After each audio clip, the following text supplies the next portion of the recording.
چاہتا ہے نا؟ وہ نالائق ہی بیٹا ہوگا جو نہیں چاہتا. اگر کوئی ناہنجار بیوی آ جائے تو کبھی کبھی نالائق بیٹے ہو جاتے ہیں، ہے نا؟ ہر بیٹا چاہتا ہے کہ میری ماں کو آرام ملے. آؤ چلو رسول رحمت کی بارگاہ میں ان کی ماں سے پوچھتے ہیں. بیٹا جب دنیا میں آتا ہے تو ماں کو آرام دلانے کی کوشش کرتا ہے، لیکن میرے رسول رحمت کا عالم تو دیکھو. اس کو بج لینے سے لیکن ان پہ بجتے ہیں کہ جن پہ 12 بجتے ہیں، اور جس کے لیے 12 بجتے ہیں اس کا معاملہ تو یہ ہے کہ اس کی یہ بھی دنیا ہے اور وہ بھی دنیا ہے. ریلوے اسٹیشن پہ 12 بجتے ہیں، ہے نا؟ اب مسجد میں بولو تو یہاں 12 والے کا چرچا ہے. وہاں 12 دنا 24 ہے. سمجھ گئے نا؟ ہاں 12 تو 12 سے جو برابری کرے گا تو 12 رہے گا. جو 12 سے برابری کرے 12 رہے گا. ارے بولو 12 سے برابری 12 برابر 12 کتنا ہوا؟ 24 ہوا نا؟ سمجھ گئے نا بھائی؟ 24 سمجھتے ہو نا آپ لوگ؟ 24 کا اگلا تو جو 12 سے برابری کرے گا تو رزلٹ کیا آئے گا؟ رزلٹ آئے گا 12 سے برابری کرنے والوں کا رزلٹ 24. اور جو 12 کے پیچھے لگا ہوگا ایک رہے گا انیک، لیکن ہوگا ایک. ٹھیک ہے آگے چلے بھائی. یہ نہ سمجھو کہ میرا نبی اس وقت مدینے ہی میں ہے. خدا کی قسم میرا ایمان بولتا ہے کہ میرا رسول صرف مدینے میں نہیں ہے، اس وقت مجمع میں آنے والے ہر سنی مسلمان کے ارد گرد.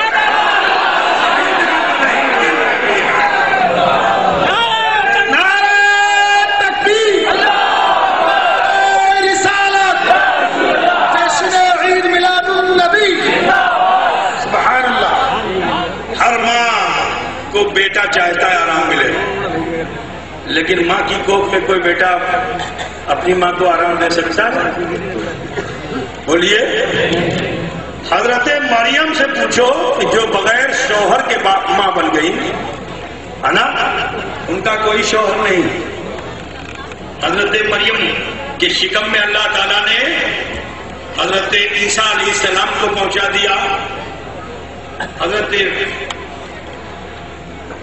جبریل امین آئے، پھونک لگائی، عیسیٰ علیہ السلام ماں کے شکم میں چلے گئے. بولو نبی ہونے والے ہیں نا؟ ابھی عیسیٰ نبی نہیں ہے، لیکن تقاضۂ بشری کیا ہے؟ اللہ کا کرشمہ ہے. اللہ کا کرشمہ ہے کہ حضرت مریم بغیر شوہر کے، بغیر مرد کے ملے ہوئے ماں بن گئی. ٹھیک ہے حضرت مریم، یہ اللہ کا کرشمہ ہے. لیکن کرشمہ الہی میں جو چیز ظہور پذیر ہوئی وہ بشر ہے، اور بشر کی بشریت کا تقاضا یہ ہے کہ جب نطفہ مدغے میں بدلے اور مدغہ جسم کو اختیار کرے تو وزن ہو، بوجھ ہو. اب جیسے جیسے بوجھ بڑھتا جاتا ہے ماں کو تکلیف ہوتی ہے، ماں کو تکلیف ہوتی ہے. 1 مہینہ 2 مہینہ 3 مہینہ 4 مہینہ 5 6 7 8 9 یہاں تک کہ وضع حمل کے وقت تک. حضرت مریم کو تسلی دینے والے انبیاء تھے، دونوں نبی آتے آ کے کہتے تسلی کرو، صبر کرو. بیت الرحم میں لے جاتے، سکون کراتے کہ دیکھو راحت کرو، سکون کرو. حضرت جبریل علیہ الصلوۃ والتسلیم آتے، آ کر عرض کرتے دیکھو آنے والا وہ ہے جو روح اللہ ہے، آنے والا وہ ہے کہ جو اللہ کا محبوب ہے، وہ آ رہا ہے.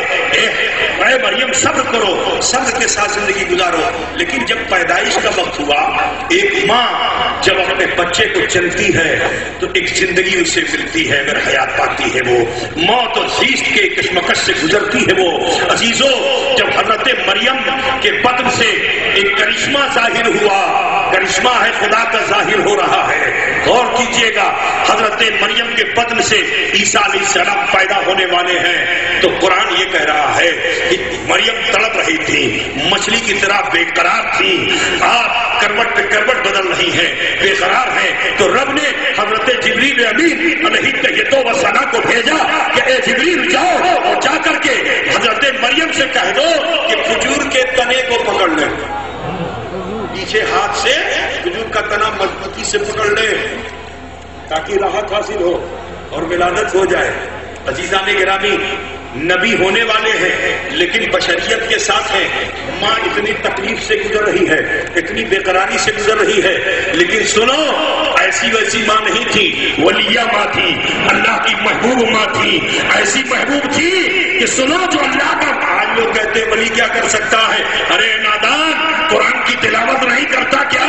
ارے سن، جب حضرت مریم کو رب نے فرمایا کہ تنے کو پکڑ لو تو ان کا پکڑنا تھا کہ سوکھا کھجور کا تنا سوکھا نہ رہ سکا، ہرا بھرا ہو گیا۔ سبحان اللہ، ولی میں یہ طاقت ہے تو نبی کی طاقت کا عالم کیا ہوگا؟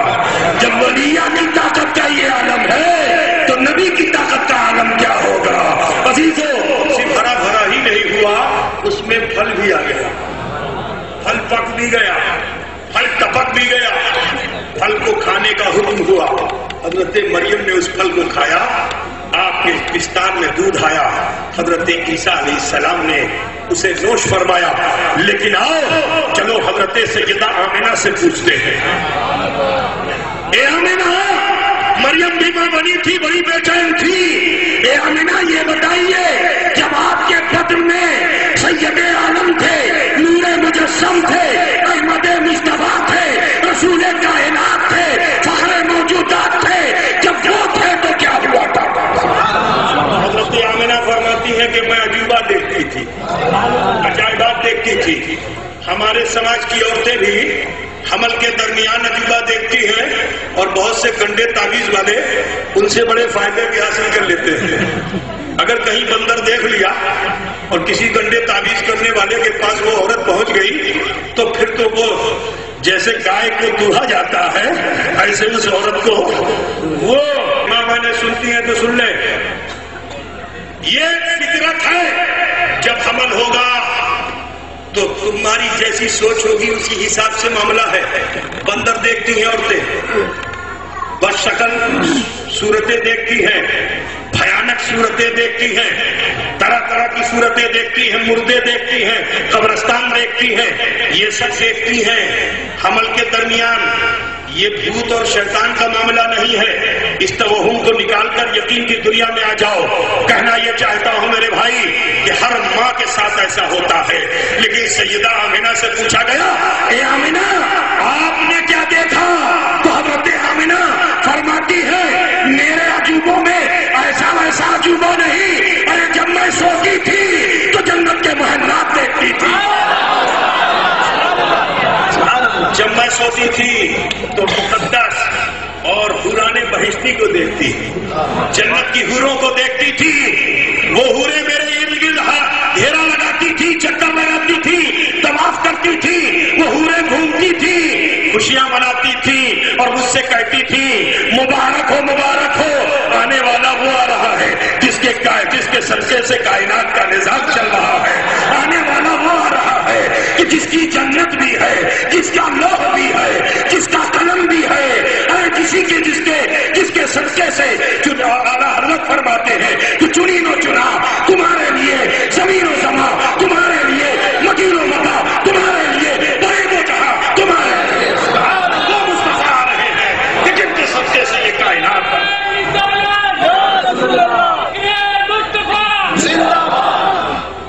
حضرت آمنہ فرماتی ہے میں عجائبات دیکھتی ہوں، دیکھتی تھی کہ مقدس بیویاں آتی تھی، حضرت مریم آتی تھی، حضرت صفورہ آتی تھی، مقدس بیویاں آتی، حضرت حاجرہ آتی تھی، آ کر مزدہ جافزہ دیتی کہ آمنہ تمہیں مبارک ہو، آنے والا تمہارا لال ہے، لیکن ایسا لال ہے کہ جس کی روشنی سے سب لالو لال ہے، وہ آ رہا ہے جس کی روشنی سے سب لالو لال ہے۔ اے آمنہ تم بڑی نصیب والی ہو کہ وہ نور جو میرے بطن میں تھا تمہارے بطن میں ہے. حضرت حاجرہ فرماتی ہیں آنے والا وہ آ رہا ہے جو باقی آ رہا ہے. حضرت آمنہ سے کہا یہ تو عجوبہ تھا. اچھا ایک بات بتائیے اے آمنہ آپ کو کوئی بوجھ محسوس ہوا؟ کوئی تکلیف؟ کوئی پریشانی دوران حمل 9 مہینے؟ تو حضرت آمنہ فرماتی ہے کہ میں نے دوران حمل 9 مہینے کوئی بوجھ نہیں محسوس کیا. دیکھو تقاضا بشری کے تحت بوجھ کا ہونا. اللہ نے مصطفیٰ کو بشر تو بنایا مگر مصطفیٰ کی بشریت کے نور کے درمیان رکھا ہے. مصطفیٰ بشریت سے پہلے نور، مصطفیٰ بشریت کے بعد نور. سبحان اللہ. اچھا ایک بات بتاؤ آسانی سے سمجھو گے. کسی کو اگر پانی میں ڈال دیا جائے تو پانی میں نور ہے، اور جب نور کے گھیرے میں تم چلے جاتے ہو تھوڑی دیر کے لیے تو 100 کلو کے ہو تو 100 کلو کے نہیں رہ جاتے ہو، 200 کلو کے ہو تو 200 کلو کے نہیں رہ جاتے ہو.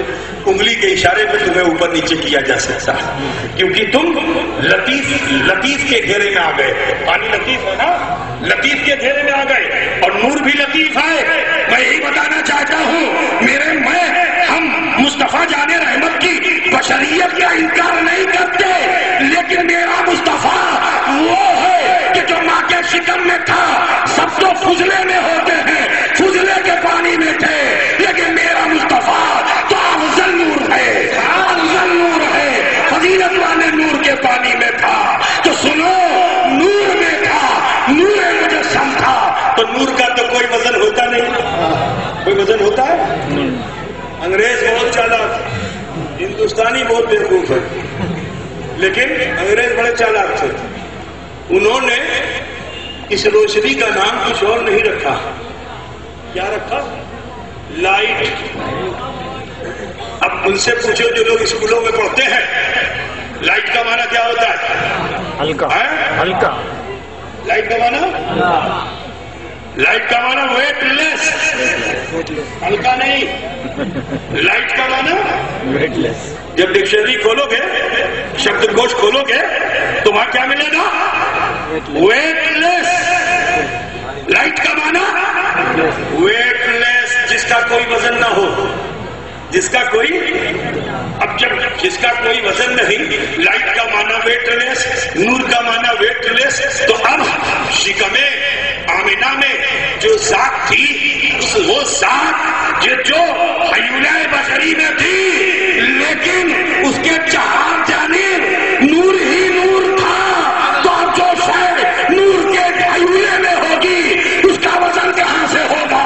یہی وجہ ہے حضرت آمنہ فرماتی ہے کہ میں نے 9 مہینے گرانی محسوس نہیں کی. نعرہ تکبیر. نبی ہے، آواز آ رہی ہے رب حبلی امتی، رب حبلی امتی. جیسے ہی یہ دعا کی رب نے فرمایا محبوب وہ چاند تو تیرا ہے، وہ سورج تو تیرا ہے.